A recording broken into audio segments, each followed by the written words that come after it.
Hey guys, Brandon here. Welcome back. In this video, I'm going to cover the public education crisis in California, and more significantly, what I propose we do to solve it in the near term. Before I get into it though, I've got 3 requests of you. 1, hit that subscribe button. 2, smash the like button. And 3, turn on the notification bell so that you don't miss any future videos. And if you're new to the channel, welcome. My name is Brandon Jones. I'm running to be California's next governor in the upcoming 2026 gubernatorial election.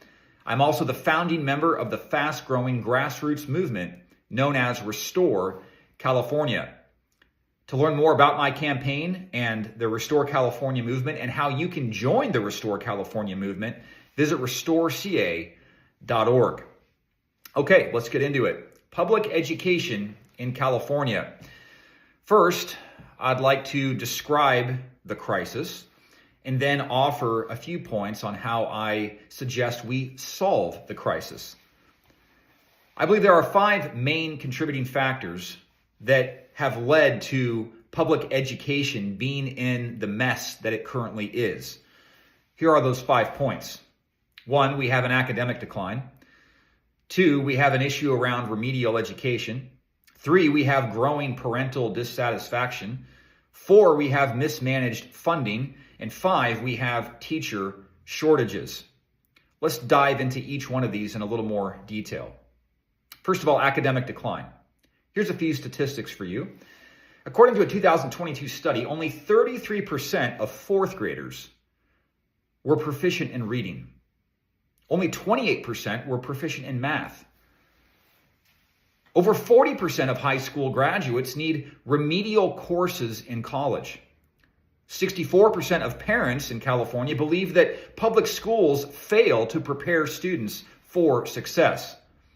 When it comes to funding, although California allocates on average about $17,550 per student, which, by the way, on average is about $3,000 to $4,000 less per pupil compared to other states. Much of that money goes toward administration and controversial programs rather than making its way actually into the classroom. When it comes to teacher shortages, about 80% of school districts in California report teacher shortages, especially in courses like math, science, and special education. So those are the 5 main characteristics that define the public education crisis in California. However, while it's good to acknowledge the problem, we need to know that the problem exists and why it exists. The question is, how do we move beyond the problem? What is the solution? What action needs to be taken in order to remedy this issue in the short term? And there are 5 ways that I propose that we solve this issue. And I'm going to give you more of the Cliff Notes version for the purpose of keeping this video relatively short. But if you want more of a comprehensive, exhaustive understanding, if you will, about how I propose we solve the public education crisis in California, there's 2 ways that you can learn more. 1 would be to go to the website, restoreca.org. There's more information there. But I'd also encourage you to get a copy of my book, California's Comeback. That's going to give you, again, more of a comprehensive understanding of how I suggest we address the public education crisis, but not just public education, how we are to address many of the issues that plague California. You can pick up a copy of this book. Again, it's called California's Comeback. It's a book that I've personally authored. It's available on Amazon.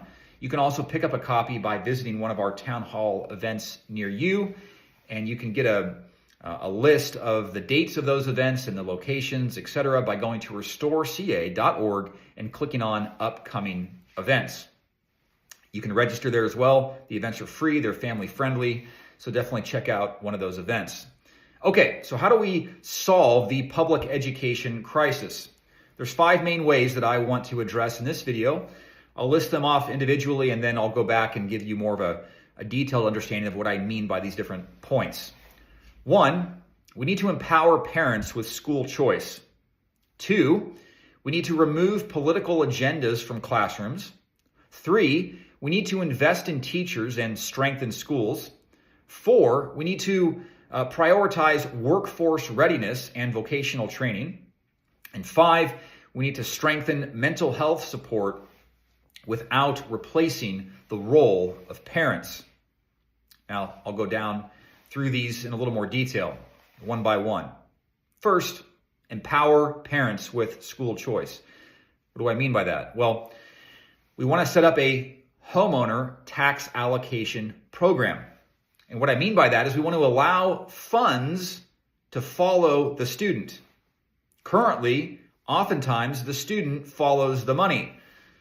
So with homeowners having little, if any, control over how their tax money is being allocated, more often than not, the student follows the money. And when the money flows into the public school system, that's then where the student goes.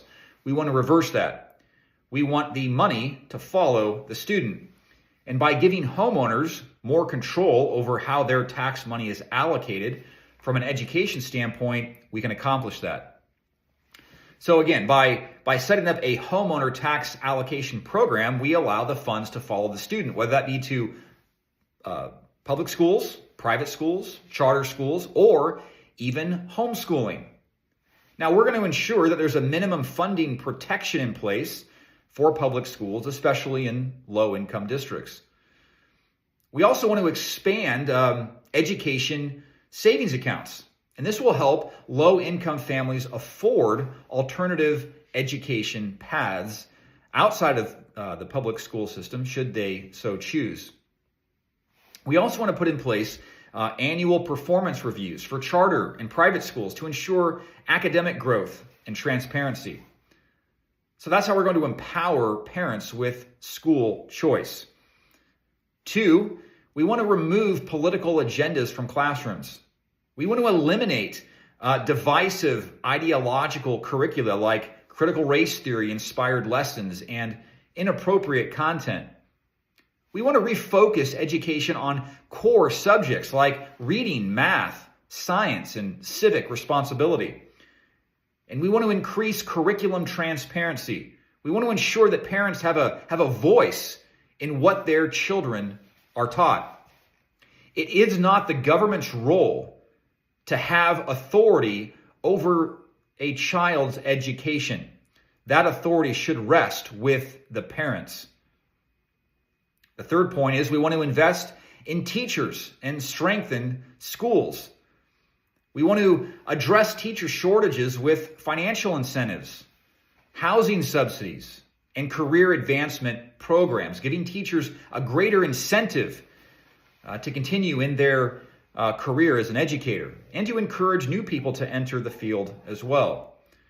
We want to expand teacher advancement programs, linking pay raises to student performance and classroom excellence.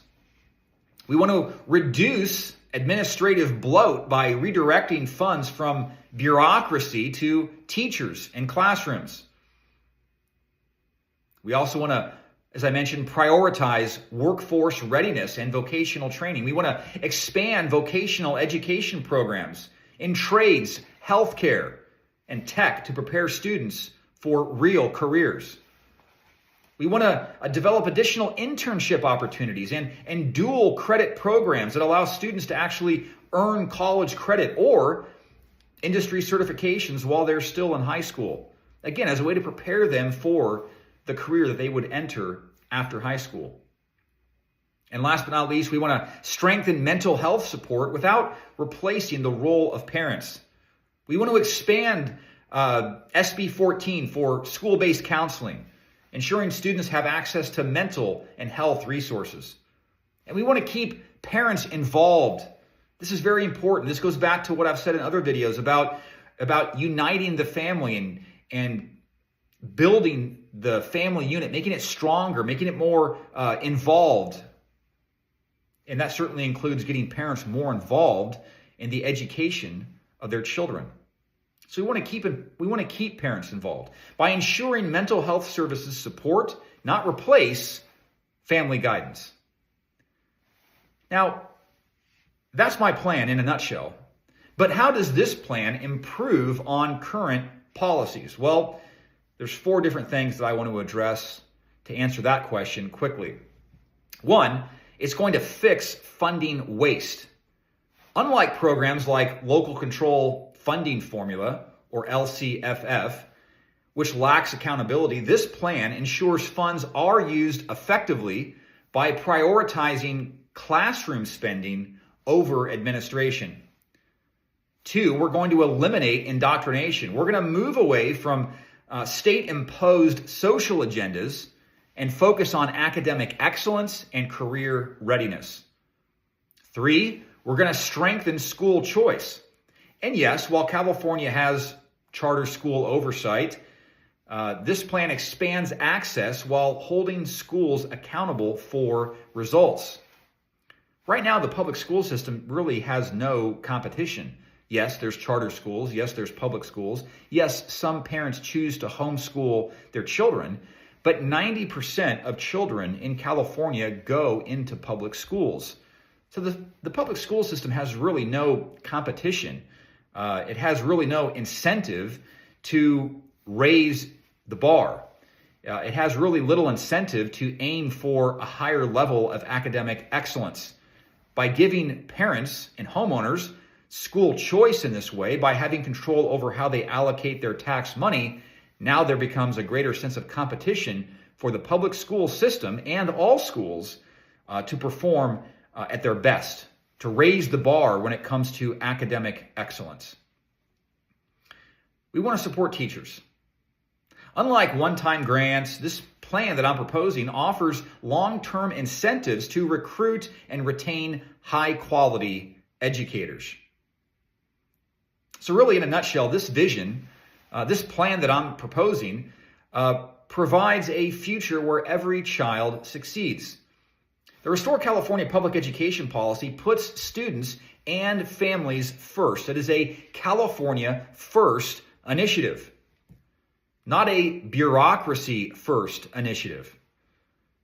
It ensures all children receive a high-quality education that is free from political agendas. It gives parents control over their children's education. It prepares students for real-world success with career training and college readiness.